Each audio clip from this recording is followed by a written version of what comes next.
And you say, my brother died 2 days after that? Yes, sir. Well, then I certainly couldn't be the last one to see him alive. Well, unless he went into hiding for 2 days, and it certainly doesn't sound like Rick.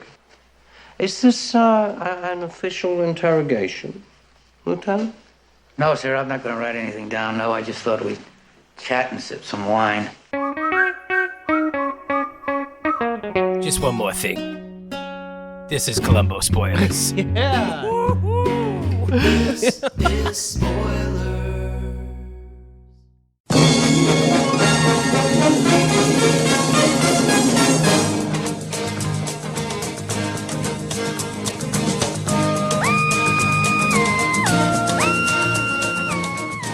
We're really doing it. This is so exciting. Hello, everyone. This is your host, Stevie. Probably you guys probably didn't know this. I've been kind of prodding at Pappy and Josh for it feels like a better part of, 6 to 8 months now? At least, yeah. 6 years. About maybe bringing Columbo into the fold. I think I've brought up Columbo on the couple of movie spoilers episodes. Was it raining? Was it raining when you were asking us about Columbo? Was it raining? It was Tuesday the 19th. Excuse me, was it raining on that day? What a wild and dated reference that is. But yeah, I'm very excited. We're going to do a Columbo episode. It's one of the most famous Columbo episodes that we could do. I kind of wanted to start a Columbo at its height to kind of get the crowd and Pappy and Josh on board with doing more Columbo. So this is probably considered the second, maybe. This is a top 3 Columbo episode all time. This is called what, Pap? What's this episode called? Any port in a storm. Any port in a storm. It is a fantastic Who episode. do you have to convince? Which I like that we have a TV show going. I think it's fun to have a little background. Not just that, but I feel like with our age group right now, Columbo's making a serious push. It's weird. It's like coming out of nowhere. People are talking about it all over I've been Twitter. dropping it anywhere I could in public. Just being like, have you seen Columbo? One more thing. Just one more thing. Just one more thing. I got my wife watching it. She's loving it. She thinks Columbo is the craziest character we could possibly talk about. There's a huge account on Twitter. It's like Columbo screenshots. And I sent you a screenshot every day for like the past 2 weeks. I'm on like 7 Columbo Reddits. Like What? Reddit threads of Columbo. Where it's just different Columbo memes. We're talking about Columbo like theories. Pappy's that guy that just discovered Columbo. He's super hype about it, trying to bother us about it. And we're like, me and Stevie are like, yeah, we know about Columbo. I don't know anything about I've Columbo. watched Columbo at Josh's parents' house before. Really? Yes, I watched Columbo with Jeff Long before. That's funny. Like there was like 3 shows in the Long household there I was on. Gunsmoke? I think it was The Rifleman and Columbo. That was about it. Yeah. So this is like really exciting to talk about. I would say, too, just for the audience, don't expect any rhyme or reason as to when these come out or what episodes are covered. We totally are discretion Yeah, I to mean, just talk I'll put about it this Columbo. way. We're going to do probably an 8 to 10 episode run. Yeah. It's going to be the all-timers. And if there's a good like feedback loop towards it where it's like people want us to do more, we'll start getting into like the nitty-gritty like niche episodes that only real fans love. I love it. You can expect Johnny Cash in the next episode if you really want it. Really? Oh, yeah. Johnny Cash is it? Oh, yeah, Pap. Like, there's a whole buffet of great villains and characters in the Columbo lore. Oh, my gosh. That's so I know, exciting. and every episode's like an hour and a half long. It's fantastic.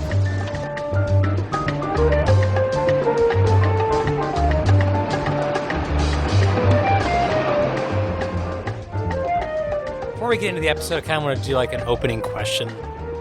Either in TV or in movies, what detective do you like really dig? Like who's like your favorite detective in like TV or movie lore? Columbo doesn't count. Josh, let's start with you.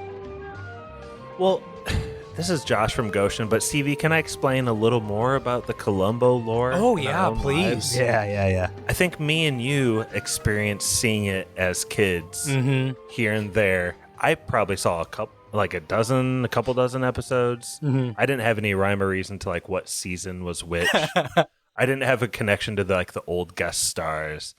I just thought it was like a fun mystery, and me and my dad sometimes would kind of like talk about it afterwards or like download about it. You know what I mean? Like, oh, so did this mean this or did this mean this? And maybe we can do that a little bit on this episode. And I'm kind of excited about that. So like Columbo is up there for me, Would you count Andy Griffith? Because that's another one of the shows my dad watched, and he's a bit of a detective I himself. think he's a sheriff, but he's he's like a moral detective. He'll get you on the right path. He'll find a still and bust it anywhere in North Carolina. He'll find a still. No one's making moonshine. Here's what I'll say. A shout out to Brett. I don't know how many seasons there are of House MD, but me and him blazed through probably 4 or 5 back in college. Memorable show for me. There's definitely a formulaic aspect to it, maybe much like Columbo, but House is a pretty cool detective show from like he is a medical. detective. Yeah, for sure. Yeah. Yeah, sure. I mean, He's Sherlock Holmes. he is kind of like Sherlock Holmes in a hospital ward, right? Literally, yeah. He's like telling, but he does that voice he does, talking about people's, warts in their big toe and how it relates to a murder. Are there any House episodes where he delves into wine? I'm sure there are. He's probably like so obnoxious, just like I think he fucking had a Donald couple Pleasance is. in substance this. abuse problems. Yeah, I don't think wasn't could he like mix an his addict of wine sorts? with his pills. Yeah. Might get a little loose. I suffered one. Pap, how about you? What detective do you dig in movie or TV lore? Pappy, recording from Stevie's basement, obviously would be remiss if we didn't mention True Detective Season 1. Ooh. Arguably the greatest season of TV Russ of Cole? all time. What Russ Cole? Who's Woody's character? Marty. Marty? I mean, like, yeah, you can just hear him saying Marty. Like, yeah, I mean... Oh, which of the two do you guys like more? I'm a Matthew guy in that series for sure. His character is so much better to me, but I'm open. What do you guys think? Yeah, you gotta go Russ. It's my day off. Rust is the tragic characters because of circumstance. Marty is the tragic character of his own doing. Mm-hmm. So no one likes Woody. No one likes Woody Harrelson's It's really hard to get behind more. Woody Okay. because he's like, he's inflicting his own tragedy where it happened to Russ Cole. Mm-hmm. I will also say, too, a movie that I've come around on is Chinatown and Jack Nicholson playing Jake. Yeah, I saw it when I was 18 and fucking hated it. Watched it again around, a couple months ago, and I think it's a masterpiece. Unfortunately, directed by a creep loser, but still... Name? What is his name? I can't think of it. Creepalooza. It's the guy from Once Upon a Time in Hollywood. He directed Rosemary's Baby. Ugh. Josh, I got you. Google it. Ugh. I'm trying. It's Polanski. Obviously. Roman Polanski. He doesn't even deserve to be named on this podcast, that piece of shit. Yeah, that's why you didn't remember it. Yeah. Wasn't deserved. Yeah. But I will say, that movie rules. If you've never seen it, I don't know. It's crazy how a story about water rights is so fucking interesting. Great. Aaron movie. Brockovich? Yeah, sure. It's a little Great different. water rights movie. Yeah. Yeah. What about you? Oh, man. It's a movie I'm probably not going to watch for a long time again. One of my favorite Thanksgiving films of all time, Jake Gyllenhaal playing Detective Loki in Prisoners. Oh, He is like one of the coolest movie detectives I can remember in forever. Classic spoilers episode. Classic too. spoilers app, hard movie to watch, but like Jake Gyllenhaal, from his hair to his mannerisms to like his acting in that movie, Detective Loki's cool as shit. Huge Jackman. Huge Jackman is in that movie. That's right. Huge Jackman. Okay, let's get into Any Old Port in a Storm, though. Yeah.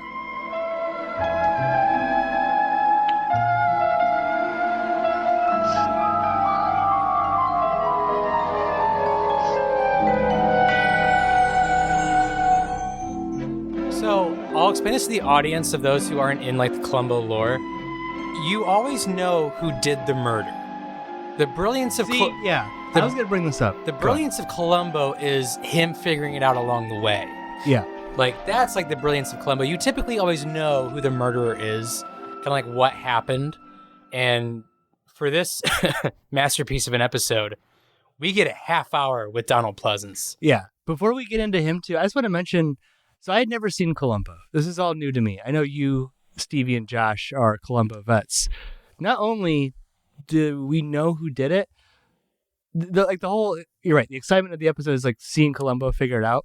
But Columbo also doesn't have any kind of sounding board that you were getting exposition from, right? Like we don't get to see him like talk to his Watson, or isn't called back to the station to be like His cue. what he thinks. Like it's all in his head, and we never really know what he's thinking. And that's like the brilliance of his character. It's so great. Like Yeah, it's he's almost got this like drunken master like kind of sloppiness to Unassuming. him. Yeah. Yeah, he's kind of like the unassuming detective that's been on the beat too long, right? Yeah. But Donald Pleasance, weird cat. Weird cat. In life or just in this movie? Okay, Or in the show. Yeah. So, like, start us off, Pap. Where do we start? What's the setting here? What's this episode about? So we're in Southern California, and we're on a winery. It's a snobby winery. Vineyard. What's the family name of the vineyard? It's Carsini. Carsini. Yeah. It's Cassini. A Cassini. a good Italian family, and there's two Buevas that form the dynamic. Adrian is the son who got the money. And Giuseppe. Rick. Yeah. Rick is the one who got the land. And Adrian is played by Donald Pleasance. Dad fucked up. Seemed like he should have gone the opposite way. Also a weird way to like pass things down to your kids, you know. You get the land, you get the dough. You guys work it out. Isn't that right, though? Like, the one who's older clearly would appreciate the land more because he's all about, like, the 100%. grapes. Yes. And Yeah. the other one would clearly appreciate the cash more. So is this like, do you get, reading between the lines, is this like the dad trying to get them to work together or something? I don't know. It's Viserys Targaryen levels of fucked up inheritance. Like he's 100%. Yeah. he really screwed the pooch on this. And you get a sister wife. Adrian is a snob. I don't know. He might even be like a little bit like gay coded. Like I don't know if they like come out and say it, but like he burns the advances of women in this quite a bit. Like I think he says it himself. His life begins and ends with wine. Mm-hmm. That's what he's all about. He might just be asexual in general. Asexual. Yeah. Yeah. Could be. That doesn't, like, get him going at all. Boomers. There was no autism when we were growing up, and Right. also boomers. Let me show you my collection of wine. Like, you know, he's got a little bit of that too. So, Josh. I'm afraid I don't know anything about motor cars. My life begins and ends with wine. So, Josh, in the beginning of this episode, like, what's happening at the winery with Adrian, who's played by masterful Bond villain Donald Pleasance? Who is that bald guy in Anchorman who's like one of the friends? Oh, The guy Brian from Fantana. The Office. No, it's Champ Kine. Yeah, David Michael Kocher. Kohler? The bald guy. Yeah, whatever his Cole- name is. I don't know, whatever his name is. There's a lookalike of him, and he's one of three like Dude, high up yes. friends. That's so funny. Sorry, it took me a long time to get there, but there's like three super high up wealthy men visiting Adrian. And he's just, you know, he's on his own turf. He's a wine guy. He's a connoisseur and also like a developer and maker. He's giving them some of the best stuff out of his cellar already. And then the way I take the next scene, what unfolds here is he walks into a nearby room, eavesdrops on them, hears that they're about to give him some like wine man of the year Wine award. Man of the Year. And because of that, he chooses like another really expensive wine to then bring out. So it's like if they had not said anything or were like, oh, maybe he's not the man for the job, he would have grabbed one of his like, you know, lowly $100 or $200. His brother would still be alive. Yeah, exactly.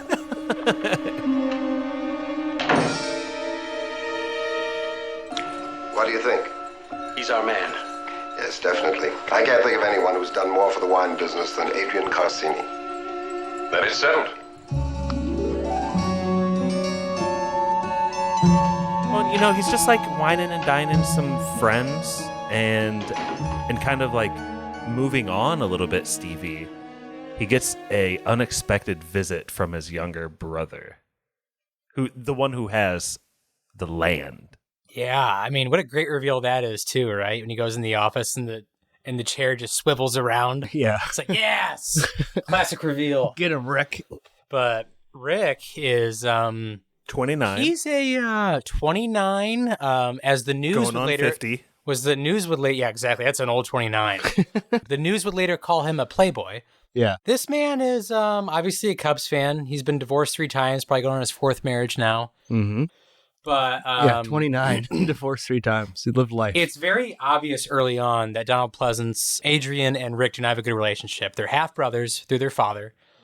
Like you Doesn't said, Donald Pleasance say, like, he got his breeding from his mother's side? yeah, he's like, you got your what he say from from your mother, and Rick's like, I'm going to ignore that. Yeah, all of your bad mannerisms Yeah. or something. Yeah. I've let you run this place because I thought, well, maybe you can make a go of it. But no. You're just like he was. Our father was a good man. A good Italian.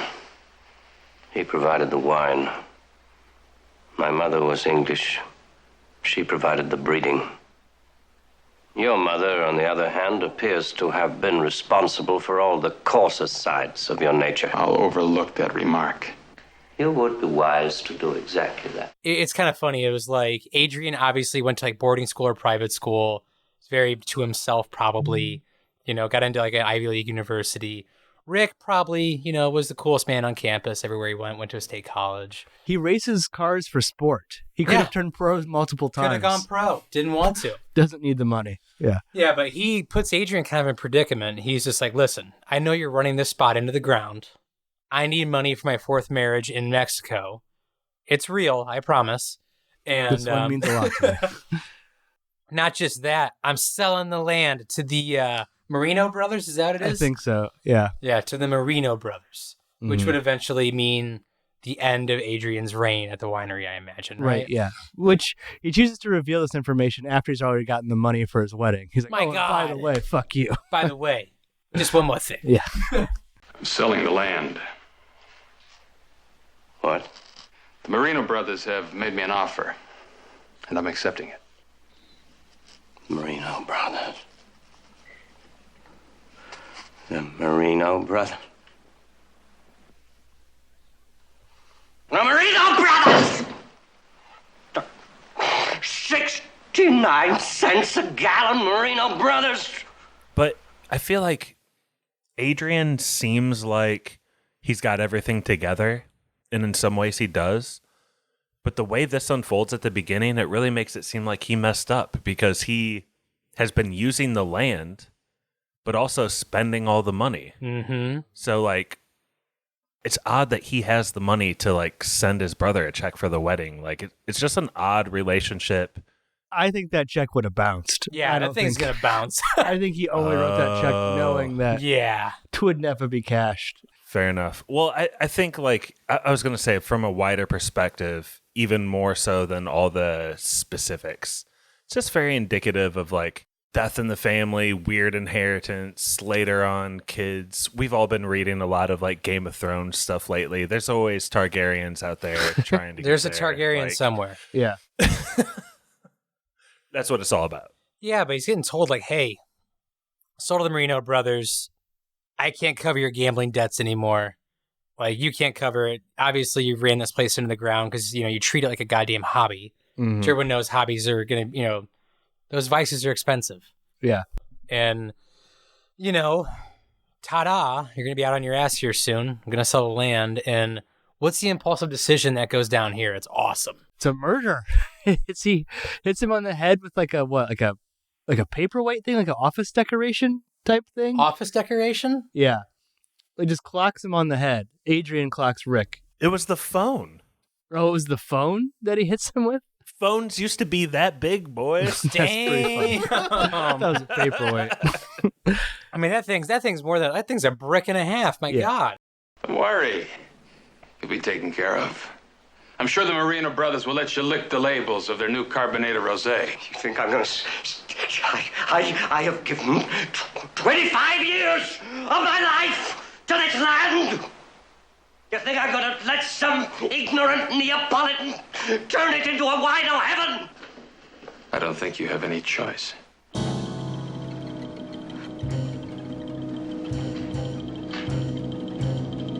Yes, I do. He clocks him on the head, and then, in his panic, we've learned that he has a safety wine room adjacent to his office. It's kind of like, it's pretty sweet, actually. It's got this like trapdoor bookshelf mechanic to it. Yeah. That he opens up. He drags his brother in. He's still alive. Still alive at this point. We see him. And this is what I really like about Columbo, is Columbo will give you information and not really provide context for it until later. We see him turn off a switch in this like wine storage vault thing, and we're not told what this means, but we hear like a fan or like a motor or something go off. And he goes back about his business like nothing ever happened. To decant, what is it? Decant the Kant or something? Le care, or it's if any of our fans are like winos, I'm really sorry. I'm so like I know nothing of wine. I like grape juice wine. I mean, if it tastes a little juicy and it has alcohol in it, I don't care.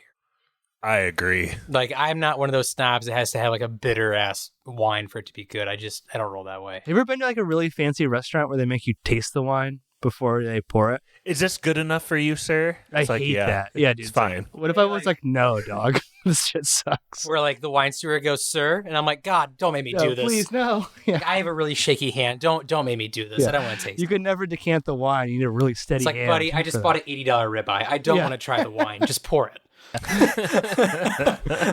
Just pour the goddamn thing. It's like in a bag, like France, yeah.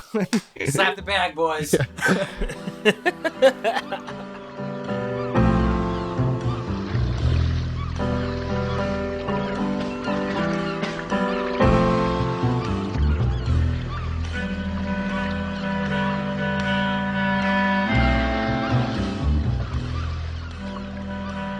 This is a long sequence. Yeah, Like, it's really long. He's just supposed to be like getting a wine to celebrate. Like, he doesn't even know he's getting anything yet. Can I ask you guys something about this too? Oh yeah, sure. Did you guys think there's any chance that Columbo might be able to like save the brother? Because he's alive for like a while here. Yeah. Part of me did. Yeah. Part of me thought it was going to be kind of like a cask of Amontillado, where it's like, guy ends up getting, kind of barricaded behind the wall from the mason. And he's alive while it happens. I was kind of hoping when I first saw this, like Columbo could kind of like dig at it and save him.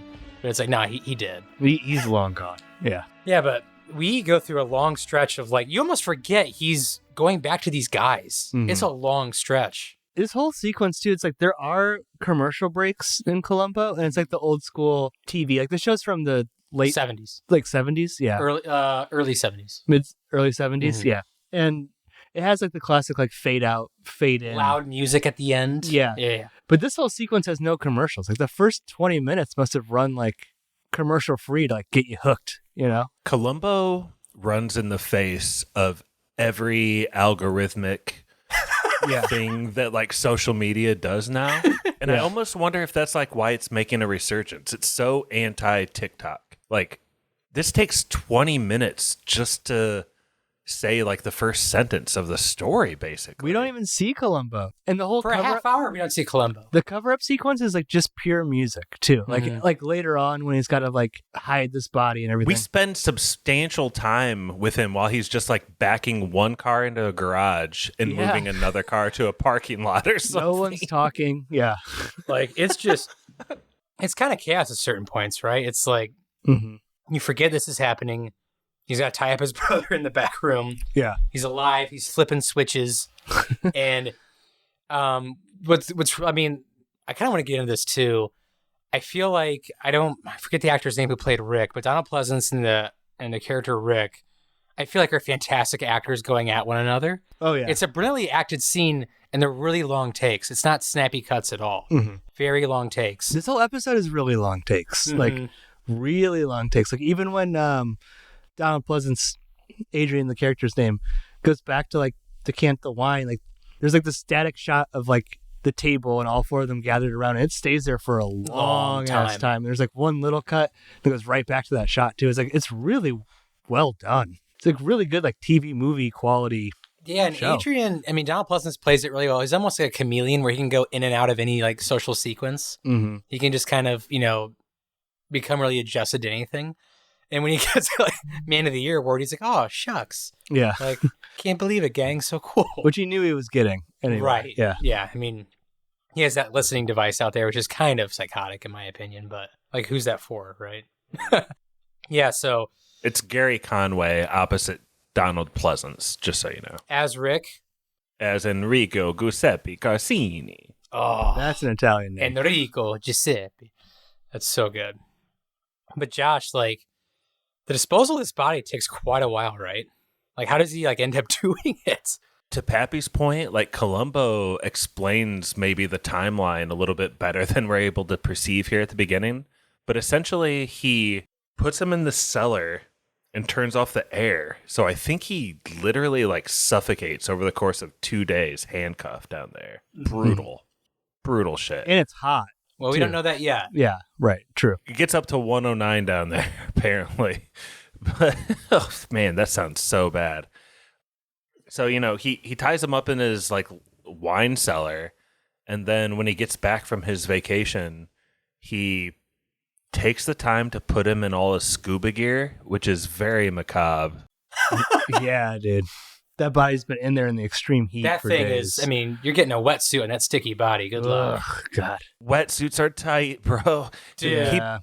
puts his stepbrother in a wetsuit, puts him in his favorite car, drives him to the coast, tosses him off the cliffs. That's basically it. I mean, he's like, this guy likes to scuba dive and sport, so people will believe that he kind of scuba dived in a risky place, pushed it too far, and died. And so far as like the local police and the local media see it, like that's kind of the story being told, right, Stevie? Yeah. And like Donald Pleasance is really covering his tracks in New York and the trip like before New York too, where he gets the wine man of the year award and he's like, oh, my brother, this is like half of his award too. I'll have to tell him when he gets back from Mexico. And he's on the plane. He's like telling the secretary, write a $5,000 check to my brother. It's a wedding gift. You know what I mean? And Yeah. like dropping funds in New York as well. Like dropping what, 24 grand on wine? I mean, he has like 18 grand in, and then he bids 5,000 on that bottle, which that's a shit ton of money.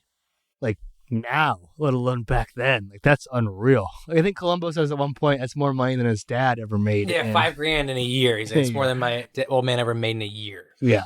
Like just dropping bennies left and right. So like, yeah, he puts his brother, which has been cooking for a week in the hot sun. And I kind of want to ask you guys this question because I think there's some confusion. What was kind of the look of concern that Donald Pleasance had when he got back to the cellar after New York?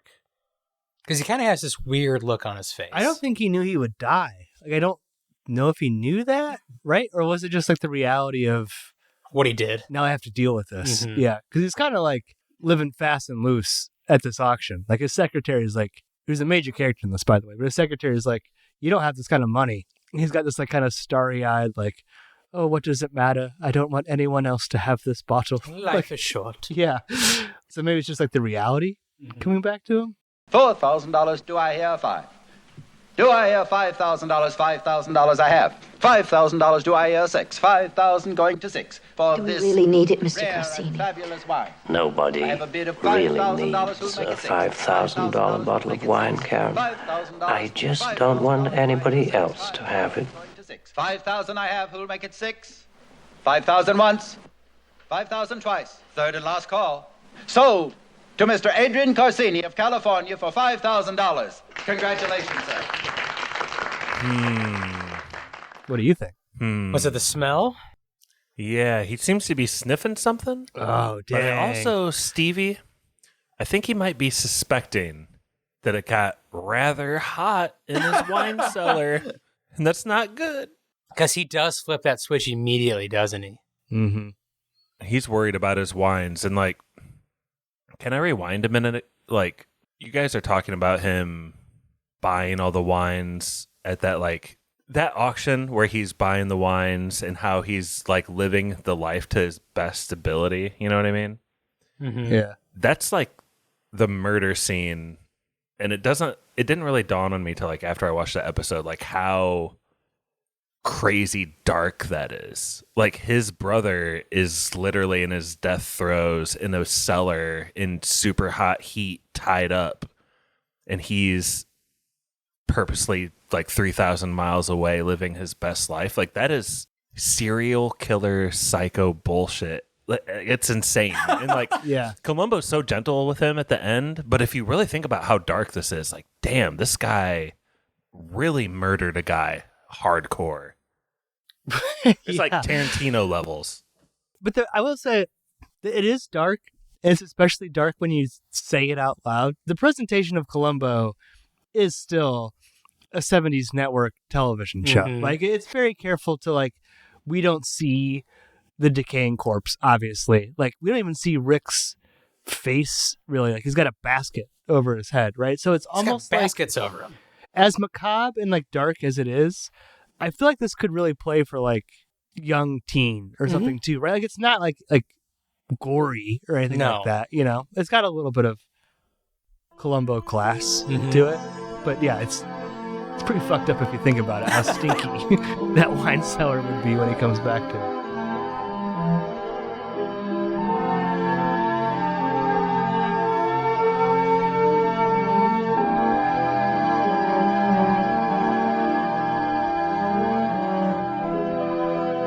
But after all of this, throws his brother off the cliff. He's obviously making sure he's either going to just not wake up or see if he's going to sink. I mean, he's looking at his brother a long time. I don't think his brother goes very far out to coast either. He seems to be kind of chilling on the shore. Yeah, kind of just hanging out. But Donald Pleasance leaves the scene, obviously goes on to live his life. Enter who, Pappy? Enter, Columbo, right? Enter Columbo. It's been a half hour. Yeah, we get a sneak peek of him a little bit earlier when Rick's girlfriend, or fiance, I should say, comes in to try and talk to missing persons. And we get to see like the first glimpse of Columbo. But no one's there. No one's there. Yeah. Columbo is no one's in missing persons. Yeah.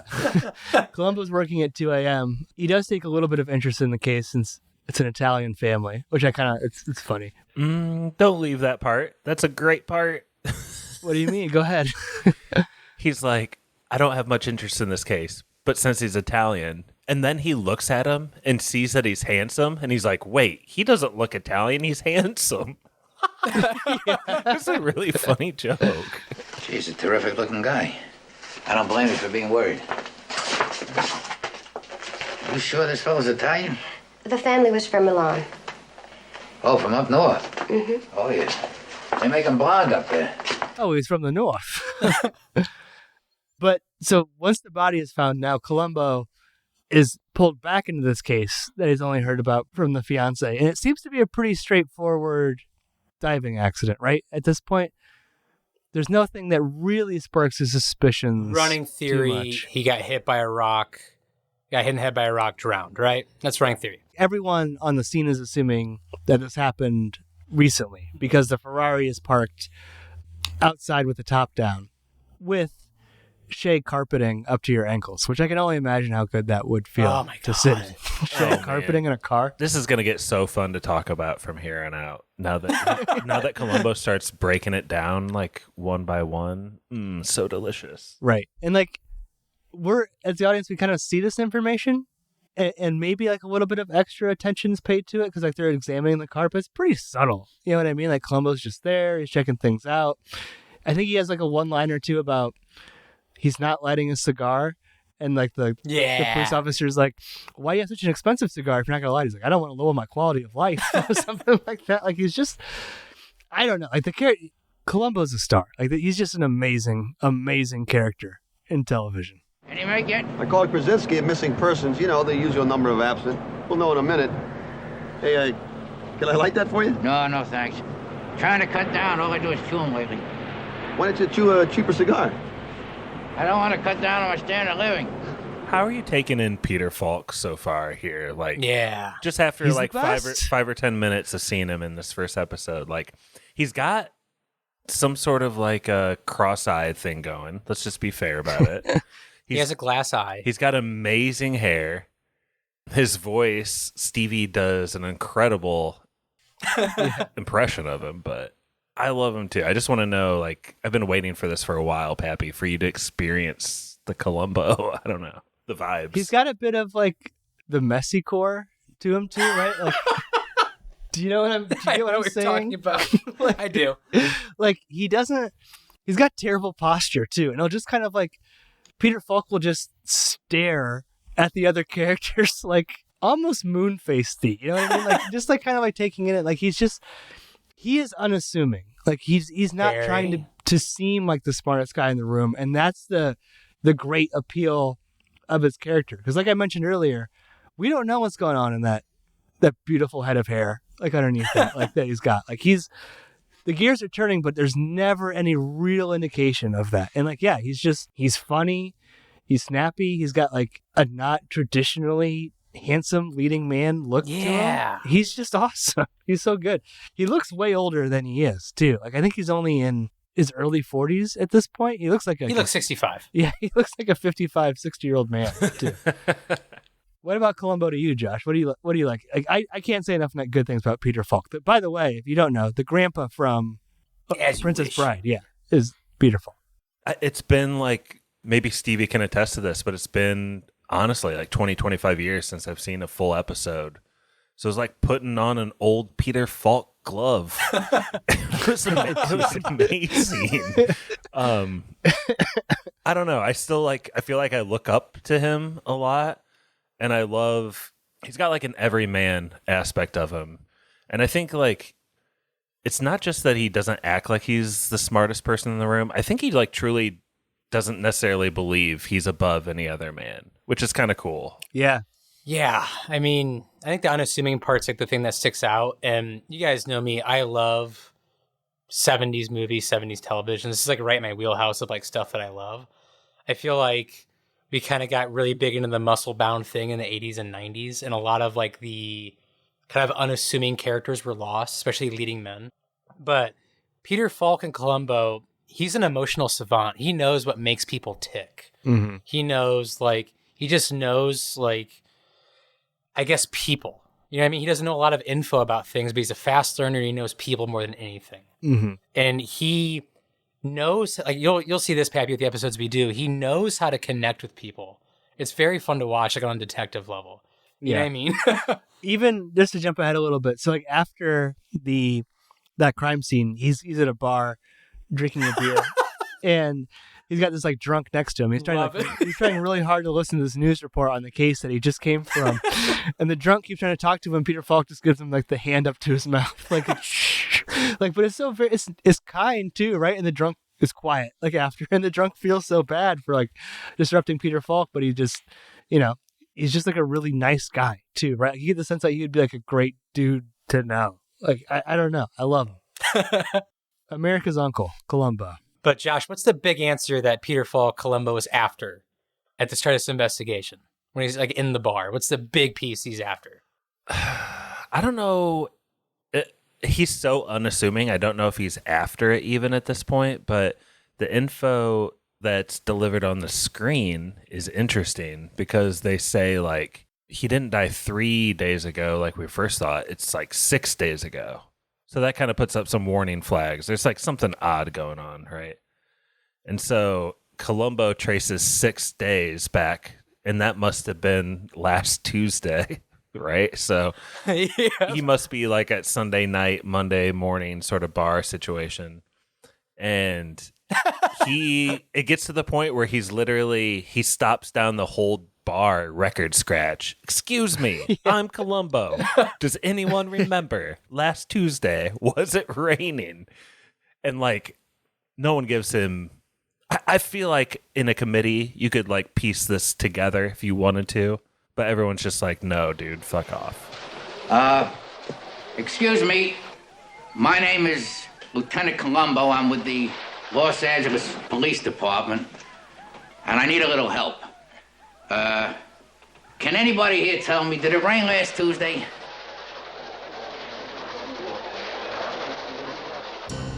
Excuse me, my name's Lieutenant Columbo. You don't need to know my first name. It's just Lieutenant Columbo. Yeah. Like, everyone just gives him like a 1,000-yard stare. Which is great. Like a lot of the humor in the show too will be like a really quick cut like that. Like we see like the bar just staring back at him and it cuts away real quick. It's like the same later in the restaurant when the two maitre d's or wine stewards, yeah.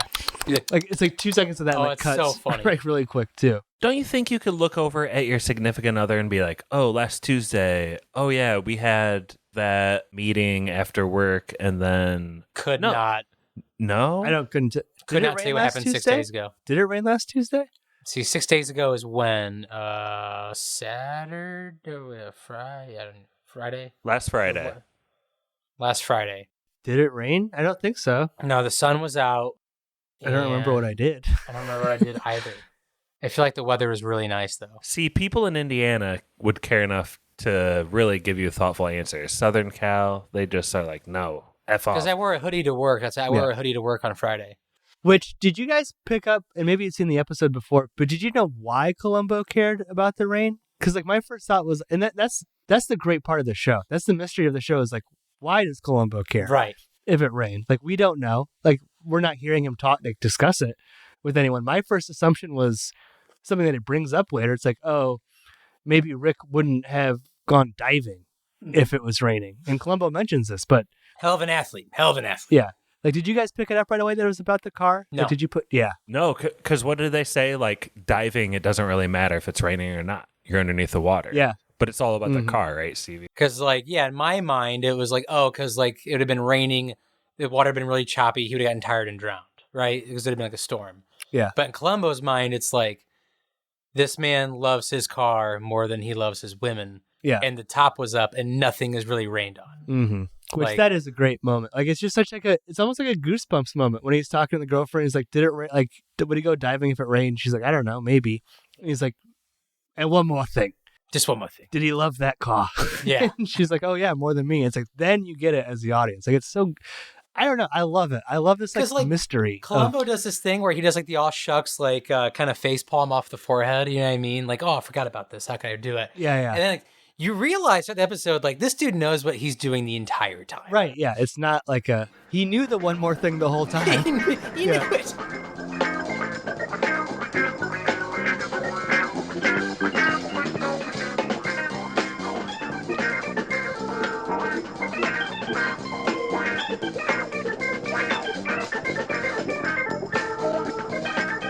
I kind of have to do this just for humor. When they get to like the country club where he has to break the news to his fiance about Rick, they dance like Grand Theft Auto like NPCs in the That's background. funny. Yeah, they like, do. Yeah. It was amazing just to see that. It's like, I've seen this before on video games. This is awesome. Just to explain it, Columbo takes it upon himself to tell poor Rick, the younger brother who had died, he tells his fiance, like he breaks her the news. And you are so right. There's like extended, quote, sexy dancing going on here. This is some swinging. Grand Theft Auto dancing. Some swinging 70s stuff here, guys. It's great. The music's so goofy too.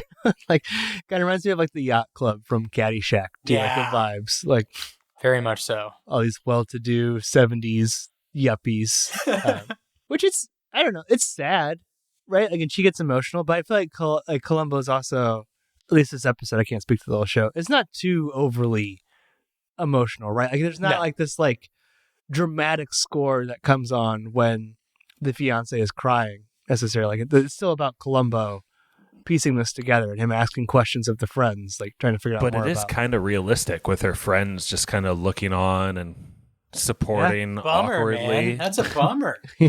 None of them are too stonery though. Like I feel like they were oddly okay. To be honest, they were like okay. That one dude with the mustache, I feel like he's a little bit too close with her for the rest of the episode. Like, he is providing a lot of comfort to her. A lot of comfort. Right there. Such like a 70s haircut and look too. I know. Oh, 100%.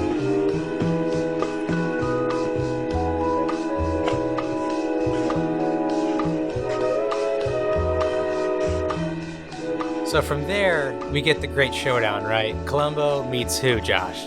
Does he meet Adrian himself finally? Yes. Yes.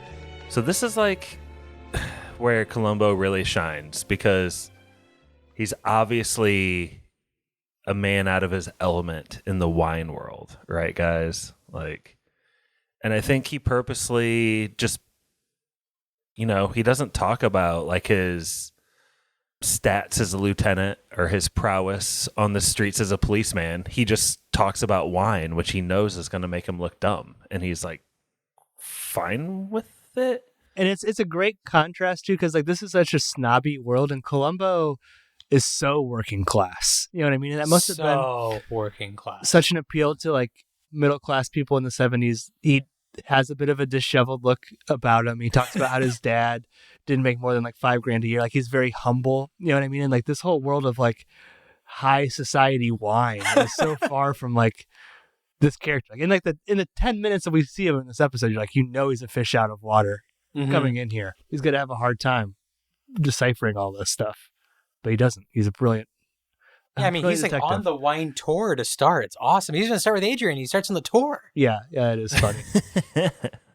Yeah, he wants to educate himself like a little bit on wine. We see that with the tour, and then a little bit later, he like just kind of goes up to a guy behind the counter and is like, "Hey, I got an hour and a half. Tell me everything you know." Yeah. I mean, that is a great scene, though, where he's like, "Tell me everything you know." He's like, "Took me 44 years." Tell me everything you can in an hour and a half. Hour and a half. What do you got? My friend, they tell me that you know more about wine than just about anybody. Correction. Than anybody. I want you to teach me everything you know. It took me 40 years to acquire my expertise. Well, what can you do in an hour and a half? No, but Pappy, like, what's kind of like Adrian's response to the news of Columbo saying like, "Hey, Broham is no more"? Well, pretty flippant about it, to be honest. Doesn't seem to really care. I guess he knew that he had died. He didn't close the factory, which everyone who works at the factory is surprised by. Like, dude, like one of the co-founders, one of the sons of the founder has died. Like, why are we still making wine today? He's way more focused on like the day-to-day operations. Like, I think he's in the lab at the time when Columbo approaches him. Is he doing some reverse psychology stuff here when he's like, "I'm sad that he's dead, but I'm not shocked because he always pushed his sports too far." Like, he's like normally someone who murdered someone, maybe they would try to be over sentimental or dramatic, but he's being reverse of that. Is that a mystery sort of tactic trope here, Stevie? Yeah, it's definitely to be like, listen, like, I'm not going to pretend I love the guy because I'm sure that he knew, Columbo already knows that they didn't have the best relationship. I'm sure that Adrian like knew that this detective had already talked to other people. Adrian's a smart dude. He does overplay his hand a little bit when he's like, "Rick would want us to work," and then Columbo's talking to that old Italian guy mopping the floor. Why are we working? Yeah. It was Rick that kind of guy? No. Mr. Rick would not want these. But like Columbo never reveals his power level either in his conversations, right? Like he's just kind of dancing around things, sussing it out, not asking direct questions, but still ascertaining the information that he needs. You know, it's brilliant. Yeah, and like he pretends to be so dumb about wine too in that first meeting. He's like, you know, I'm Italian, but we didn't drink wine. Yeah. Like I know nothing about it. And so that's what's kind of cool too, is like that's kind of like his chummy way in with Adrian is like learning more about wine. And oh yeah. Eventually he plays to his ego. Like he lets him. He's like stroking his ego the entire time because like he lets Adrian be the smartest man in the room the entire show. Right. Yeah. Columbo lets Adrian think he's just a dumb slob, basically, and like, "Oh, bring me into your world of wine. Like I don't know a port from a whatever. You know, it's good stuff." Can you tell me what it is? No, sir. You mean what kind of wine it is? Oh, no. You're an Italian, aren't you? Yes, sir, on both sides. Well, you should know about good wine. It goes with the heritage. Well, I guess I kind of messed up in that department. I'm going to tell you something else. I'm probably the only Italian in the world can't sing either. That's very amusing. So you think he does know a port from a Cape Sauvignon? Was that English? Delicious. Like, I actually don't think Columbo necessarily knows a lot of that stuff at the beginning of the episode. And oh, he doesn't. No. He did say that he just squished the grapes for his grandpa. So he must know something. But it doesn't benefit him to reveal what he knows and what he doesn't know, right? So he just pretends like he doesn't know anything. Like, keep him talking. Yeah, it's kind of like the whole point of the episode, too, is Columbo wants to keep Adrian talking and just stroking his ego, like, the entire time. And I feel like Columbo visits Adrian how many times? Like, what, 4? I think so. Yeah, and he calls him at one point late at night. Yeah. Each time he's like, "This is the last time we'll talk, at least formally." But there is always like he doesn't say just one more thing in this episode, but he says it in different ways. He's like, "Oh, by the way. By the way. So there's one thing that's bothering me. And, like, the one cool part about this is he gets a phone call while he's at Adrian's place, and it's the medical examiner. It says that he had nothing in his stomach for 2 days. Yeah, I think so. It's like, okay, why would a guy who's in a prime athlete, high metabolism, burning calories like crazy, not eat for 2 days? And then go in the ocean. Yeah, it just doesn't make sense. Then go in the ocean. Didn't your family ever drink wines in home? I'll tell you, the closest we ever came to it was my father's job during Prohibition. Bootlegger. Oh, he was a tail gunner on a beer truck. Lieutenant, it's for you. Oh, thank you very much. I left this number. I hope you don't mind. Not at all. Drive carefully now. Medical examiner. Oh, good. 2 days. 2 days. Empty. Strange. Which Columbo is like probably suspicious of Adrian at this point, but doesn't have anything super concrete, right? Like he knows something doesn't add up, but he's just trying to gather some facts. Right. And he tries to make Adrian feel so comfortable too. Where he's like, you were 3,000 miles away. You had nothing to worry about. Couldn't be you. You were across country. Couldn't be you. We're just trying to figure some stuff out. Mm-hmm. But I do think things are already pointing towards Donald Pleasance pretty hard. Like Joan's friends saying like, oh, the brothers didn't like each other. And everyone knowing that Adrian was the last person to see Rick alive. And just, I get the feeling that, Columbo knows or has a strong hunch from the very beginning. And these like soft clues are cool, but he's looking for that like, what is it called, Stevie? There's got to be like one that's like a piercing... The smoking gun. A smoking gun puncturing wound clue. Like, which I don't think Columbo ever even learns the motive, right? Like he knows the motive. But did they say that at any point? Like that the Rick controlled the land? Like that would be like the main thing. You know what I mean? That would make Adrian a suspect. Like that's never revealed to Columbo that we see, right? So it's just mostly on the vibe that they didn't like each other, and he knew that he was there, and this seemed to be the last person to see him alive. Like something's not adding up. Like here's what's so funny. Donald Pleasance really feels like he's talking with a friend, probably for the first 1.3 quarters of the meetings that they have. Yeah, each time. And then, like, it's not a direct, like, Columbo, but it's kind of like a pointed question in the cellar where he's like, if it got hot enough in here, someone could suffocate in here. Like, he's starting to put it together. Yeah. Like, someone was here. Something happened here. When they're in the cellar, he's like, someone could get trapped in here. Yeah, someone could get trapped in here. They could suffocate. He, like, fucking psychologically tortures these people. You know what I mean? Like, he is, like, really fucking with them in, like, a 10-dimensional chess way. And with every interaction, it's almost, like, sadistic. You know what I mean? Like, he's really putting because you don't know if Columbo knows anything or not. You don't, like, he's just, like, comes off as, like, not even aw shucks, but just kind of disheveled and unassuming. You're like, are you asking that because you're suspecting me, or you're asking that because just you're asking that? Right, yeah. You know what I mean? Yeah, and, like, any of these things you would think would, like, make you, like, freeze in your tracks as soon as Columbo says something like, oh, someone could be trapped in here. It's like, yeah, I did just tie up my brother in here, Donald Pleasance, Adrian Carcine, makes the horrible mistake of what in the cellar? He leaves Columbo alone. Yes. In the cellar. Which, I will say, spoiler alert, Columbo is breaking many, many laws. Pap, it's not important right now. Investigating this crime. None of this could be possibly admissible in court. Not this part, no. And that's, like I said, the great mystery of Columbo is how he's figuring this all out. When Donald Pleasance shuts the door, it's very ominous, right? Because it's like, oh, he's fucking with Columbo by shutting him in this vault. But in reality, we don't see Columbo in there stealing a bottle of precious, precious wine.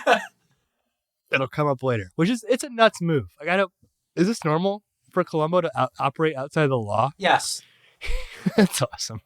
Like, you'll learn in episodes, don't leave that man alone. He just plays by his own rules. He just plays fast and loose. Yeah. I mean, no, Pap, you'll see. Like, there's an episode we'll do where you're like, what the fuck? Like, he just very fast and loose. Just doesn't care. Just doesn't give a shit. Mm-hmm. I mean, he buys an apartment. He rents an apartment, like, in 24 hours to prove someone committed a murder. Wait, really? I shit you not. Like, it's psychotic. So... Meeting 3, if I remember this now, the big dinner, right? Mm-hmm. And like, it's laid out perfectly because Donald Pleasance and his assistant, is her name Karen? I think so. What a name. That name has really lost steam over the years, hasn't it? She is a Karen, too. She is a Karen, too. I feel bad. If we have any Karen listeners, My heart is with you. It's not your fault. You know. Just go by K. Yeah, it's probably time to change. Yeah, just K-A-Y. Just go by K.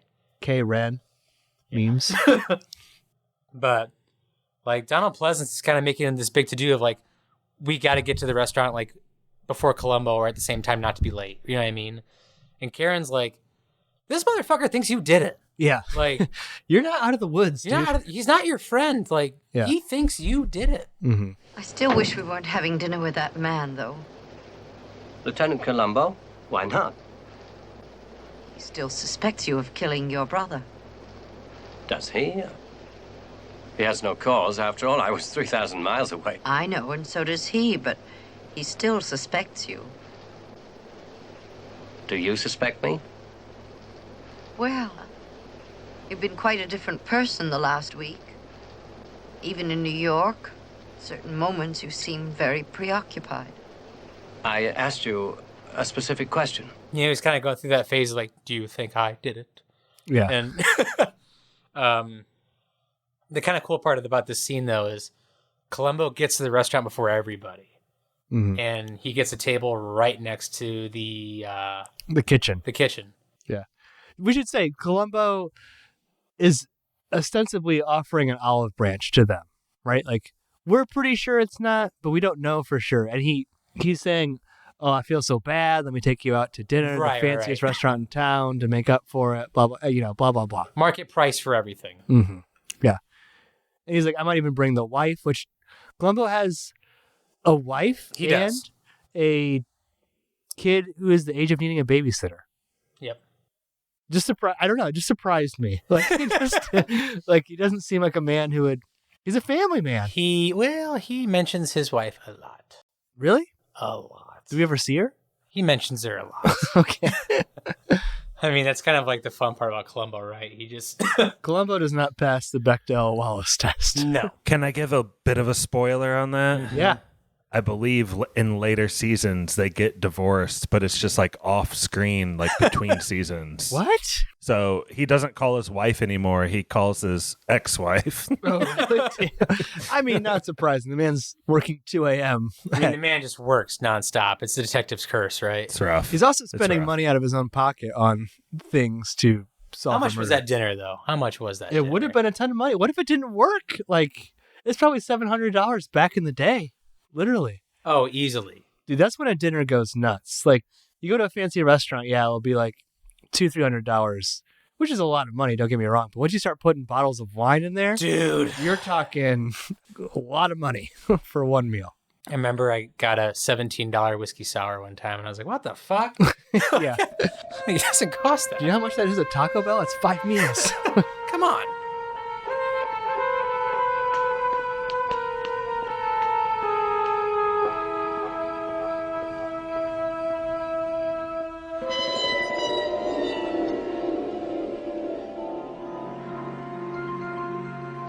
You're right, though. I mean, this dinner is going nuts. 3-course meal, obviously. Like, Columbo's bought, what, 3 bottles of wine so far? Yeah. Mm-hmm. And he's really upped his game. He knows his shit now. Mm-hmm. He's, like, matching, like, Zinfandels and with all, this goes with the meat, this goes with the appetizer. He's a fast learner. And Blofeld or Donald Pleasance, he's like, can't wait to see what you bring out for dessert. And Josh, what happens? Whoo boy. I love this part. So Columbo asks for just the keenest of wines. Adrian can't believe that he requested it. And surely this restaurant doesn't even have it in their cellar. So the waiter goes off to look for it. And he comes back and he actually has it. I think it's like 1942 vintage something. 45 Chef, I can't say that, whatever it was, Ferrer. Chevrolet. 30 years old at the time. Mm-hmm. Yeah. Damn. It's a great wine. It's very rare. They got just 1 bottle of it somehow down there. Pleasance looks stunned. Yeah, he doesn't even think they'll have this bottle. He's like, there's no way they would have it. And even if they did. He's like, I'm one of like 10 people that has it, fam. The cost would be prohibitive. Prohibitive. I know exactly what I want. I'm just praying that they have it. You got a minute? Sir. No. Bring me a bottle of Ferrier Vintage Port, 1945. Ferrier? 45? You do have it, don't you? My dear Columbo, I'm afraid you've set this man an impossible task. I'm familiar with this particular vintage port, and I would hasten to wager that he does not have it in his cellar. Moreover, the price would be prohibitive. Allow me to check on it, sir. I hope to have it. I also hope my wife doesn't find out what this meal cost.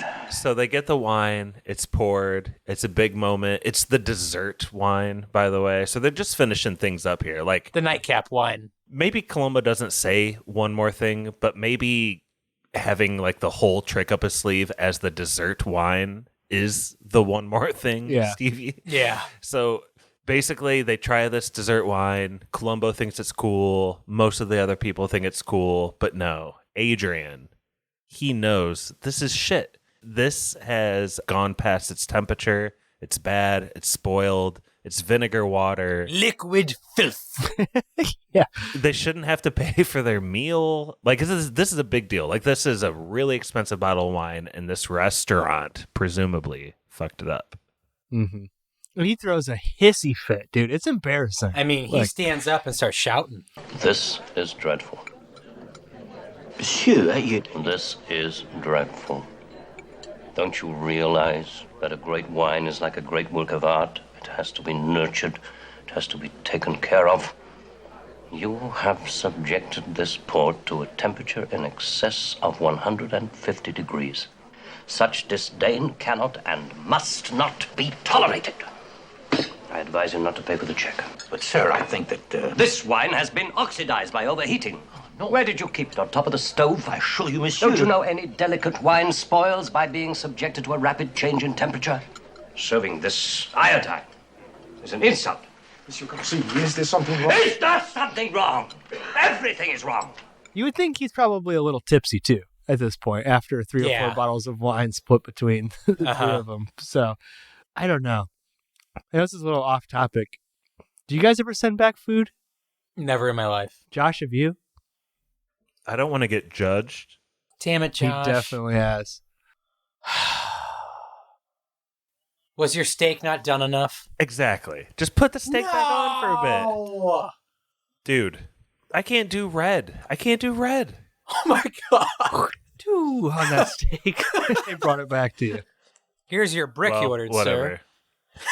Whatever. I mean, listen. I'm a medium rare man myself. You know, I think I'm not saying there's never a valid reason to send things back. If you have an allergy, if it's gross, you know, Disney could learn. Yeah. If you find a hair, I wouldn't send it back, but if you do, I don't judge you. You know, there are reasons to send things back.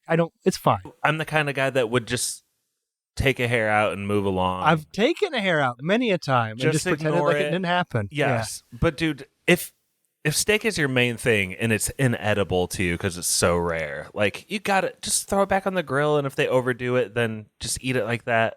Just put more salt on it in A1, whatever. I don't know. But I've never seen a human being throw a tantrum to the level at which Adrian does in this restaurant. He is just like flipping out over this. Like he calls wine a work of art. Yeah. And it's like he's like one of the only people, which there's no way that they shouldn't have to pay for this whole meal because the last bottle I feel like of you wine. would get arrested for this. I do too. Yeah, it seems like even Columbo's like, oh, that's a good way to get out of the bill. Which again, I asked, like, what would be Columbo's plan? Like, was he ready to drop $1,000 at the time on this meal had that reaction not happen? He's just he's right. The maitre d' even says we have a reputation to uphold. Yeah, and the maitre d's in on it too. Like Columbo's bribing people to. Yeah, he hands him a Benny at the end. Like, thanks, boys. Yeah, like he hands him like a good $100, right? Mm-hmm. Had to have. But I mean, I've gotten like the wrong meal before and haven't had. It's like I didn't send it back. I was like, it is what it is. I've done that before too. It's like they're like, did we bring you the wrong thing? I'm like, yeah, but I'm not going to rock that boat. Yeah, you're like, yeah, it's whatever. Because maybe the stuff I was going to get was past due and I would have gotten sick. I don't know. Yeah. Like, you know, life works that way. You know, I'm not going to send it back. It's like, yeah, you know, I ordered steak, but I'll get fish. I don't care. Wow, Stevie, I didn't know you were this feng shui. A man of the people. When it comes to service, dude, I do not fuck with people. I think if people are serving me, I'm at their mercy at a certain point. That's just, it is the way it is. Can I tell a quick story? I don't know if this is worth it or not. Please. But, so last week when we were recording here, I stopped at McDonald's on my way over. And you know how McDonald's has the 2 lines? Oh, yeah. Right? I'm 100% sure the other person's order kept coming up on my screen. And I couldn't get the woman to understand it. So I was finally just like, yeah, that's fine. And I pulled forward, and they had ordered chicken nuggets, a chicken sandwich, and 2 Diet Cokes. Let's go. And so I paid for that. And I see the car comes in behind me, and it's 2 women. And it's clearly their order, right? And so I pull up, get my food, get their food. And the woman behind the counter is like, you ordered 2 Diet Cokes? And I was like, yeah, that's for me. And I took it. And I turn around, and they're still at the pay window flipping out on the staff. I just caused this chaos. And I didn't want to have to explain it. So I ordered like cheeseburgers. Like, I didn't get anything close to this order. I had 2 Diet Cokes in my car. That's awesome. I just wanted to get over here and podcast. But yeah, I would never send anything back. No. Yeah. I mean, like I said, outside I'm too of passive. It's not a good thing. I think I should probably. I mean, Lauren has tried, my wife has tried to send stuff back for me, and I'm just like, no. It's fine. It's fine. It's fine. Yeah. I know I didn't get a salad. I got potatoes. I'll eat the salad. It's fine. Just let it go. Yeah. No, I'm not going to rock that boat. What about at your job, though, Stevie? What about it? If you ordered some sort of materials and you just got a complete other kind, are you just going to put the C4 cement where the C5 should have been? Is this just like a restaurant etiquette specifically, or is this just like how cool you are? No, specific to food and service. It's so hard to look someone in the eyes and be like, you made a mistake. Like, I feel so bad. I didn't order this. Especially when it's like a kid waiter. You're like, I don't want to make you feel bad. Like, I remember one time I ordered I was at a restaurant with kind of a southwestern flair. You guys can probably think of it. They do like Roadhouse? Yeah. So I love the Roadhouse. We all do. I ordered a tall Coors draft, and I was brought a short Bud Light, and I'm like, beer's beer. Let's get another one. As long as it doesn't reflect my bill, I don't give a shit. It's at a certain point, it's like, I don't care. Mm-hmm.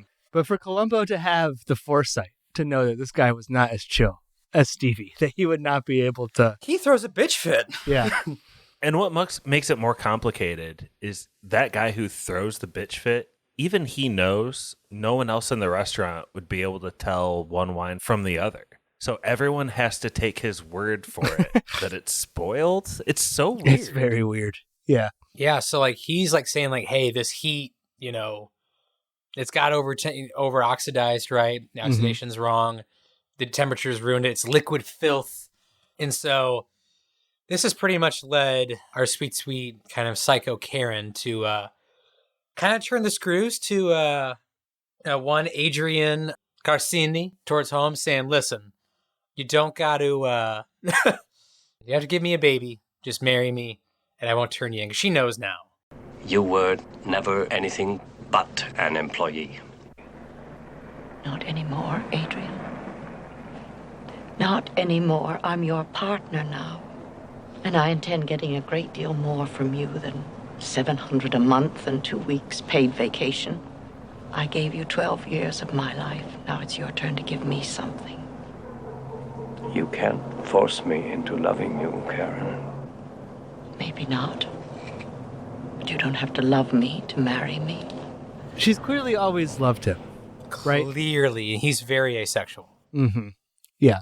So, and I guess we didn't talk about this. She lied about him leaving. That's like the Columbo bomb that he drives at the end of the dinner. At this point, Columbo knows. He's 100% sure at 100%. this point. He may not have the evidence, but he knows he's going to get a confession. And he basically says this to cause dissent between them, right? He's such a manipulative. He is manipulative. Crazy person that he's like, oh, by the way, I would have suspected you had she not told me that she saw your brother leave. If that hadn't happened. Yeah. And he knows dropping that bomb is going to cause them to have this huge fight between them. I don't think we'll be seeing one another again. It's been a pleasure. It's very nice meeting you.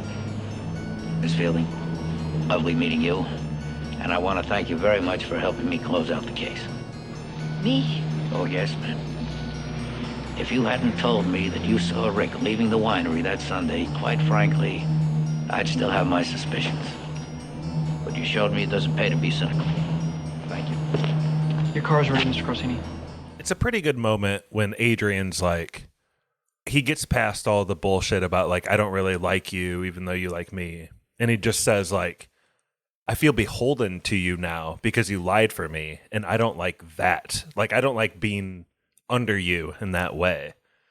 So it's like setting the stage for the confession later, I think, already here. I kind of wish that she just wanted money.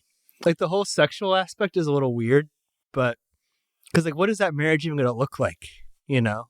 I don't think it's that sexual from her. Tobias Funke and Lindsay. Yeah. He's Lindsay Bluth. not sexy. Don't you think she just wants like a man and she respects his like intellect? Like she wants a companion, I think. Yeah, but she's been holding out for, our Bond villain for 12 years now. The money and the power. Money, the power, the prestige. No longer there's a quiet secretary. Mm-hmm. He's the wine man of the year. Yeah, but also she has to know the books are cooked. Like they're fucked. Oh yeah, like probably. They're like four wine bottles away from being destitute the way he spends. Mm-hmm. Yeah. Because he doesn't treat it like a business, he treats it like a hobby, which is kind of a terrifying place to be. Especially after his cellar went up to 109. Yeah. Tell those bottles goodbye. He lost like $50,000 worth of wine in 1970s money. In one rack. Yeah. Based on what we know, one bottle could cost $5,000. He's awkwardly throwing dozens of bottles into the ocean. The athleticism of that man. Why is he throwing him in the ocean? Dude. What, Jeff? His throwing form is Dude, yeah. insane. He had rotator cuff surgery at some point in his life because he can't go over. He's got Tommy Johns. He's the original Tommy Johns. It's not sidearm. It's not overhand. It's like this weird 3/4 throw. It hurts for me. He must have been a cricketer at some point because his shoulder's gone.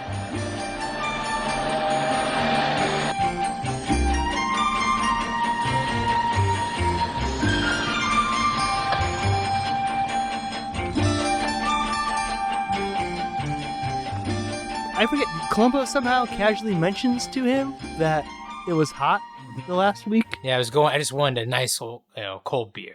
Oh, yeah. In the icebox. Yeah. Which, again, he's so manipulative.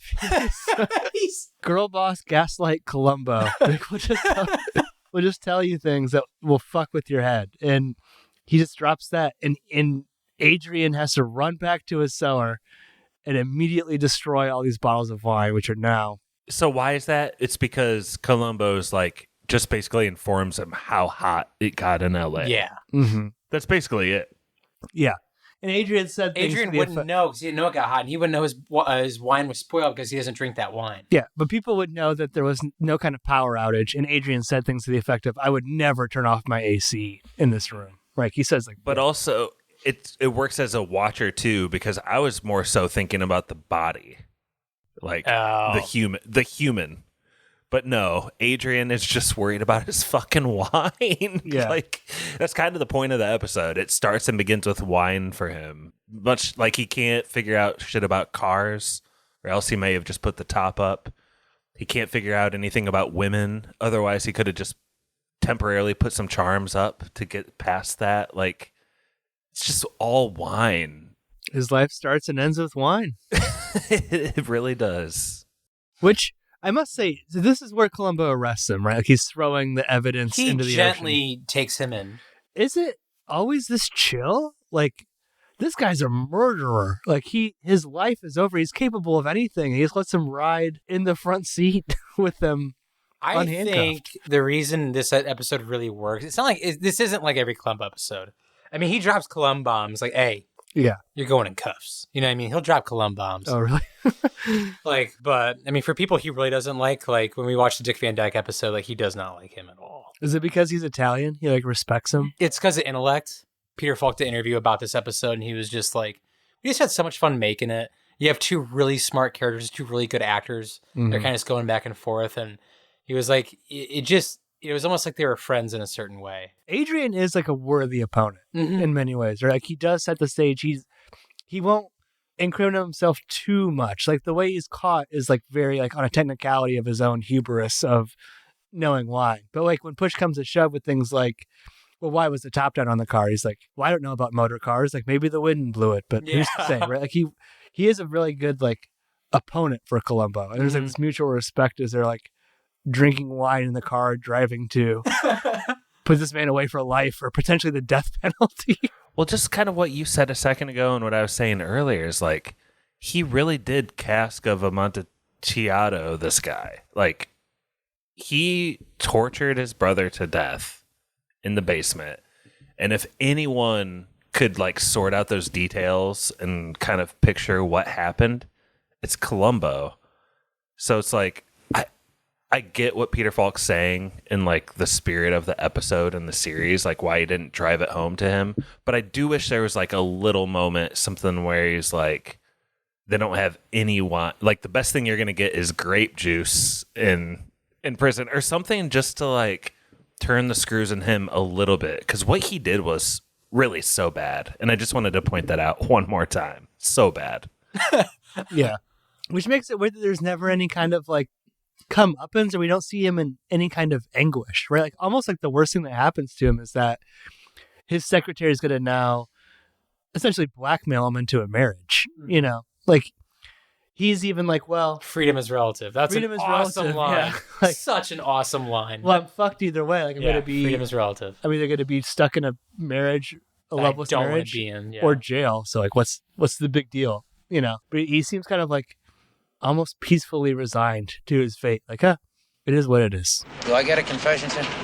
Oh, yes, I'll confess. There's no remorse attached to it. It's a great weight off my mind, as a matter of fact. Why is that, sir?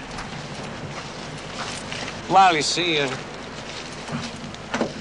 Karen had guessed the truth. She was turning the thumbscrews on me. She's quite a little Iron Maiden, that lady. I guess freedom is purely relative.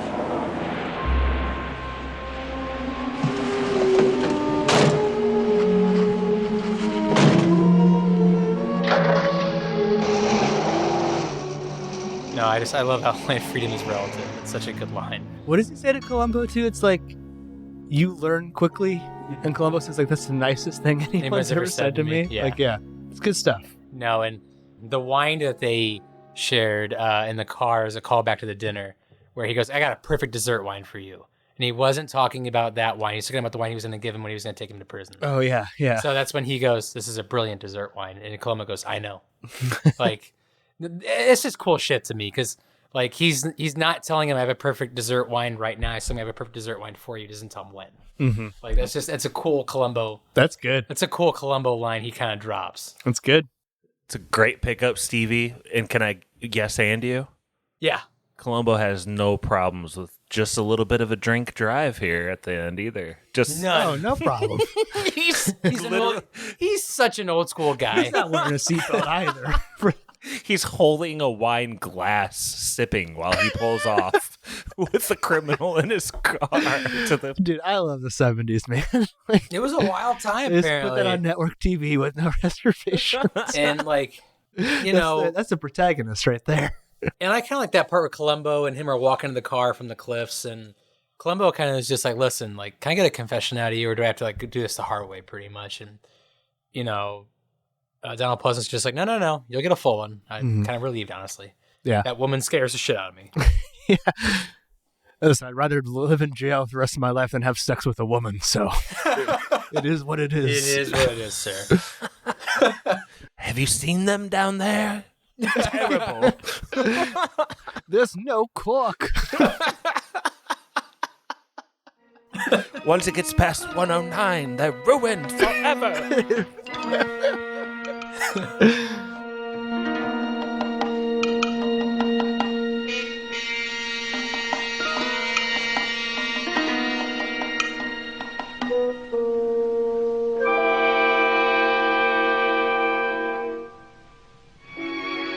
And like, Pap, you mentioned it earlier, too, when you and I, before we started the episode, where, you know, Donald Pleasant's, his character is just so, I wouldn't say competitive, but almost just psychotic, where, you know, Columbo is like, you know, it was 111 and 1838 and 1911. on the day that your brother passed away is 109, and Donald Pleasance just goes, I would have liked for it to have been the record that day. Yeah. Like, It's not quite a record high. Yeah. Can I just say, too, Donald Pleasance in nearly 250 movies? What an insane career. 1919 to 1995. That's pretty Dr. wild. Loomis and Halloween. Yeah. Dude, Peter Falk had over 100 movie credits when I looked too. Did he really? Yeah, like, these are two veterans of the screen. Did they ever just go home or just hop from movie set to movie set? Probably movie set to movie set. I don't know. mean, good God. That's a lot of work. Mm-hmm.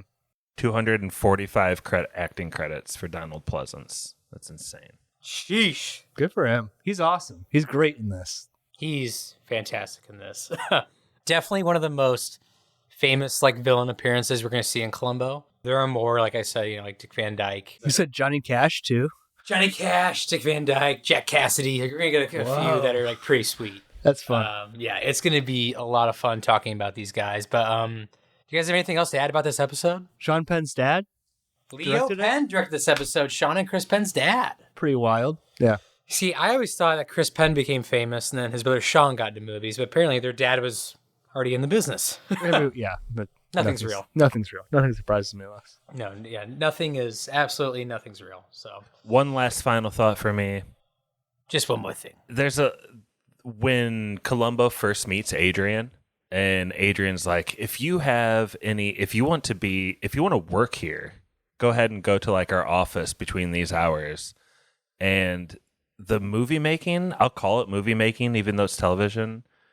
Columbo slyly walks up and flashes his badge, but it's like obscured by all these like wine bottles. Like I actually rewound it 3 times to see it again, but like it's such a sublime scene where he puts Adrian kind of in his place early, but in a nice way. But the camera doesn't like linger on the badge at all, or even really show it. You have to like really look hard. You'll never see it one time. Mm-hmm. You'll never see the badge one time in the series. It's crazy. Just one more thing from me. I literally can't believe this just happened. I just got a news alert from the Goshen News. You may have heard me record from Goshen, Indiana. Columbo Origin Play set to open September 13th at the Bristol Theater. No. Yes. A play about the origins of Columbo. What the hell? Opening at our local community theater. Do we go? What is happening with Columbo? It's having a huge moment right now. Well, what happened with Tubi and Columbo? Was Tubi drop Columbo for a day? That was odd. Yeah. So you can watch all of them on Tubi or Peacock, but it was gone for a day off Tubi. And we thought it was the spoilers influence, but then they brought it back. The only other thing I'll say about Columbo is that I guess it was like a rotating part of like a mystery of the week thing that was on NBC. Yeah. Bring this kind of shit back. Like, this would be amazing. Do you remember Thursday night comedies that NBC used to have at one time where it did an all-star lineup? Oh, yeah, yeah. But just having like a 90-minute movie, like make 4 of them a year, like that would be fun. Like, why can't Netflix do something like that? Like, don't reboot Columbo, please, but do something. I was going to ask this as my, not a trivia, but my ending question to you guys. If we were going to reboot Columbo, who would play Columbo today? I don't know. Just don't do it. What's the point? I mean, who could? Like, I mean, it's just so iconic. I don't know why Danny DeVito comes to my head. He's too old. Like, what about Barry Keoghan? No. Is he like over 30? Yeah, but he's kind of like ugly handsome. That's kind of like, he is over 30. He's 31. Put a little gray in his hair. He looks a good 65. Get him saying one more thing. Looks just one more thing. I don't know, Stevie. That's a hard one. Columbo is like a singular kind of force or something. I mean, Columbo is such like a they don't even say his name in the entire series run. Actors are too handsome now. He's just Columbo. Actors are too good looking too. Cosmo Columbo. That's his first name? No. Oh, don't do that to me. That would be crazy. I'll do the episode where they reveal his name and see if you catch it. Okay. All right. At some point we'll do it, and I'll see if anyone in like I won't say when we're going to do it, but I'll see if anybody catches it. I like it. Anybody have any? I didn't prepare any trivia. Did you? We should do a yes or no. And I like Josh. What was if we did a grading scale for the first time when you did the Friends episode? Do you want to bring that back for Columbo? I do feel like if we're gonna do a little run of Columbos, but there was a little bit of discrepancy. Does the letter grade mean among Columbo episodes or among all pop culture media? Like, what is the letter grade, Pappy? I would say all pop culture. I don't have the frame of reference for Columbo. I could try. That's fair. That's fair. I'll go first. Hard yes. Dude, Columbo rules. The hype is real. Like, this is such good shit. Like, it feels like the kind of, like, mystery short stories I would read, like, growing up, too. Like, it's just... You did have a lot of short story novels. You used to have a ton of them. Yeah, and it just feels like the kind of shit that I would read. Like, I just really, really like it. Like, I don't know. It's not too scary. And not that it would bother me either way. But, like, the whole conceit of, like, we know who did it. What we don't know is how Columbo will figure it out. And for that to be, like, entertaining enough to carry a 90-minute movie, it's pretty wild. Like, and then Peter Falk's just such a star. He's so fucking awesome. I'll give it an A-. Like, and that's pretty fucking good. Like, in the scope of everything, this TV episode from the 70s is pretty incredible. It goes down really fucking easy. I'm excited for more. Good call, boys, on the Columbo. Hard yes from me. That's exciting. I first started messaging Josh about Columbo a long time ago, being like, dude, can we just see the Columbo universe, please? The Columbo universe. Columbo extended universe. George, go ahead. For sure, it's a yes for me. And what a nostalgic trip down memory lane. Putting on that old Peter Falk glove. Dude, and one thing I gotta say is, like, I feel like my father, who I still look up to, and watched this with, really vouched for Columbo. Like, this is a cool guy. This is a guy you can get behind. This is a guy who has a good North Star, right? And I love him. It's hard not to. I guess this is a classic episode, Stevie. You have done the research to, like, dig up this episode specifically. It seems really quintessential Donald Pleasance with his 245 acting credits and just being kind of like a rock against him was great here.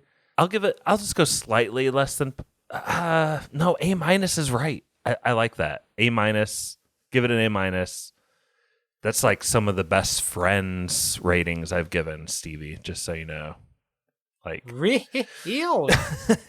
It's up there, man. I really like this. I have a little bit of trivia if you want me to give it at the end of the episode, Stevie. I had some prepared too, so I'll go with yours. I also had one prepared. No, Stevie, you're the proper host. I thought you were saying earlier you were looking for some trivia, but one last thing. JP Morgan said, if you have to look at the price, then you can't afford it. It's a quote from this episode. That's been in a lot of pop culture stuff that we've all heard. This is an early reference to it. Like, hearing that kind of stuff as a kid kind of fucks you up. Like, what am I supposed to do? Go to any grocery store, any convenience mart, and never look at a price? Like, that's rough, elitist shit, and I hate to hear it, but still give it that A-. Josh from Goshen. Okay. So Stevie, give us a hard yes. Mm-hmm. Columbo is just so goddamn cool. Like kind of Pappy said, at the beginning of every episode, you know who did the murder. You know how it went down. And it's just about this unassuming little man trying to figure it out and psychologically torture everyone along the way. Yeah. Yeah. Like, it's shot beautifully.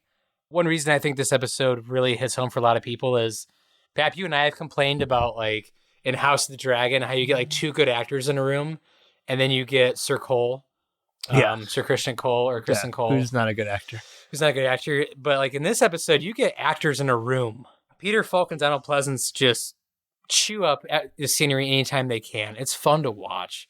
So I will give this just a solid A. There's an episode of Columbo I think that is an A+, and we're going to do it in the future. Can I... question. I want to ask you guys a question about House of Dragon. Go ahead. Kristen Cole. Horrible actor. Okay. But do you think that's good casting to make you hate his character more? Dude, I don't know. He's gone through the shit. Like he had to like delete his Instagram, I think, or something. Like, dude, I don't know. He's hated. He should. It's kind of like King Joffrey, right? Like, no, he could act. But yeah, that's true. He retired. He never acted again. What's his name? Jack Gleason was Jack a good Gleason. actor. Yeah, he could act. Yes. Kristen Cole just like is there. Just punches people's faces to bloody pulp. With no consequences. With no repercussions whatsoever. He's a bad actor. But yeah, so like I said, this is just a great for all of our listeners. If you haven't started Columbo, I hope you listen to this and get excited about watching it. You know, if you start at the very beginning, believe me, it really starts to click in the middle of season 2. I mean, season 3, it's just like in Hall of Fame territory. Yeah. Like, I mean, don't watch. I would say don't watch Columbo Goes to College, but Prime Wait, what? Yeah, we'll get there. But Prime Columbo is just, it's fucking awesome. I think all of our listeners would genuinely love it. And I'm happy Columbo's having this resurgence within the zeitgeist. It's exciting. And I'll say, I went in totally cold, understood everything. Didn't need, you know what I mean? I didn't need any other context other than this is a self-contained story. So I fucking love it. It is very, villain of the week. Yeah. Case of the week with Columbo. Do you guys think our Gen Z listeners are going to be able to get past this 30-minute intro where you don't even see Columbo? You know what I mean? It's so anti-algorithm, like so slow to I think develop. it's what makes it refreshing. I think it's like that's what makes it interesting. Also, is there no intro to Columbo? Like, there's no like Columbo song. Like, there's no Love Boat Columbo song. Wow, that's some lame shit, Pappy. Columbo would never. I don't know. I know. It's just it starts with like highlights from the episode. That's to come. the cool part. Like out of context. How like, could you slap across the face? Yeah. You're one sly man, Columbo. I hated it's that. Really? Oh, I loved it. I don't Absolutely know. loved it. I was so disoriented. I thought like Ed started for a second. I'm like, wait a second. Whoa. Who are all these people? Yeah, so when you guys want to do another episode of Columbo, let me know. Anytime. I think this episode was a lot of fun. Mm-hmm. Hope our listeners enjoyed listening to it. Next Thursday? Yeah. Sure. Let's do it again. Johnny Cash? Oh my God. That sounds exciting. All right. Johnny Cash next Thursday. We got to run it back. Back to back Columbus. Let's do it again. All right. We'll do Johnny Cash. Josh, what was your trivia? Was it closest to or questions? It was the closest to. Mine's the closest to as well. You got this. Mine was a category. Stevie, you're the host. I never wanted to take trivia away from you. I was just trying to help and back you up. You got this. Okay.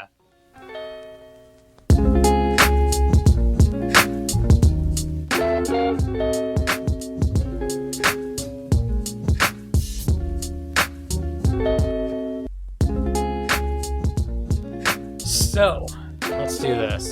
Whoever can give me the closest to gets to take us out with any hot takes they want, or just talk about life, whatever they want to do. Give me Peter Falk's height in inches. Closest to. In inches? In inches. Oh, Stevie, don't do it to me. Who first? Let's go with Josh. It's not really that hard, Pappy, because It's the hardest thing ever. 5 feet is 60 inches. Oh, that's helpful. And I'll say 62 inches. I think that's 5'2". That's a low stature. I'll say 63. Retail price for one unassuming detective from Los Angeles, California, named Lieutenant F. Columbo. 66 inches. Whoa, he's super tall. He's 5'6". Wow. That's Ben Stiller's height. I think he's the height of Ben Stiller. Good for him. Pappy, take us out. All right, my hot take. I'm going to cover the same topic I always talk about my hot takes, but this time George Martin has lost his fucking mind, you guys. Like he's gone off the deep end.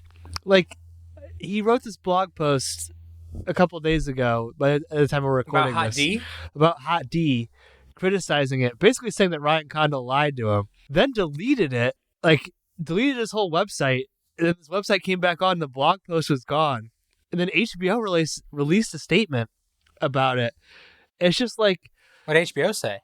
That we stand behind our writers, basically, and there's no bigger fans of George Martin's work than the people in the House of the Dragon writing room. It's just like, George, we all had our problems with aspects of House of the Dragon, but like, why are you writing this about House of the Dragon and not season 8 of Game of Thrones?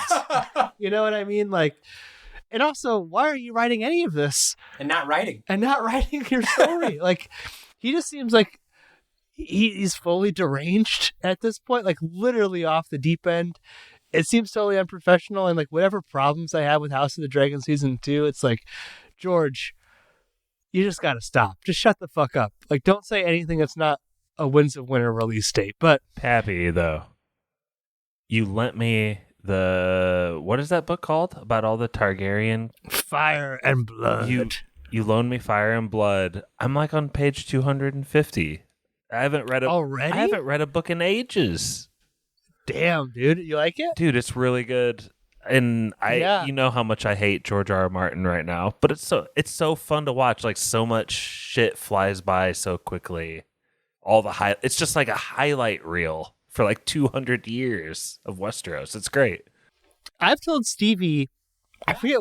You know my theory on George R. R. Martin. You think the books won't come out till he's dead? I've told Stevie. Done. They're done. No I've told way. Stevie 100%. I would almost rather have the sequel of Fire and Blood and finish the Dunk and Egg movies than finish the main series, because like the main series will just never be finished. Like, well, that's what I'm saying. They're done. Yeah. He'll release him when he's dead because he doesn't want to deal with it. And like, you know what, George, just say fuck it and just finish the Dunk and Egg books. That way they're not put in the same position as like Game of Thrones, so you can finish the He show. hasn't finished those yet. No, he says he's going to write 10 more novellas. The man's a psycho. He doesn't he's finishing off his things. Rocker.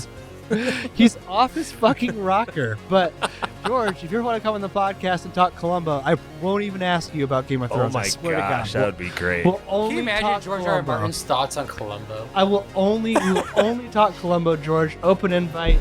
But until that day comes, you'll have to hear from Spoiler Man. Special thank you to our patrons, Matt Troll. Look at that finish. Hey, you know, I bet there's 20 coats of paint at least. Easy. You know, it probably cost a whole year's salary. Hey, look at that wood. Brother Brian. Oh, what a blow. Guy was a heck of an athlete, I'll tell you that. Druid King. Nick. This wine? Never. Most wines are meant for drinking, but wines like that are meant for buying and selling.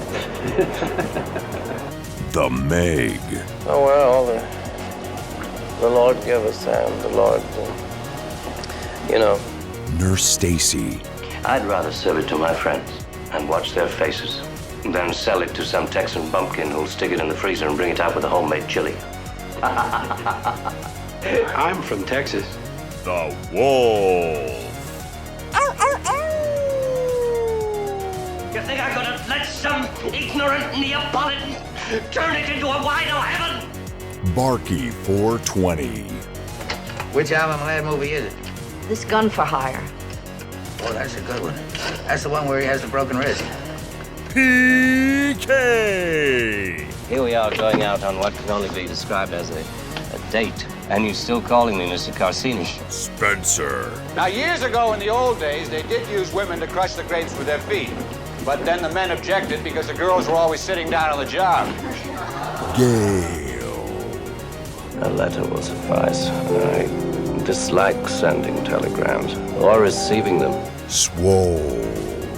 May our enemies never be as happy as we are at this moment. Cheese Zombie. Excuse me.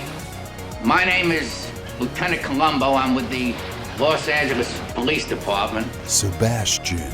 Usually I don't drink anything I can't pronounce, but I say I got a lot to learn. First thing I gotta learn is how to hold my Cabernet Sauvignon.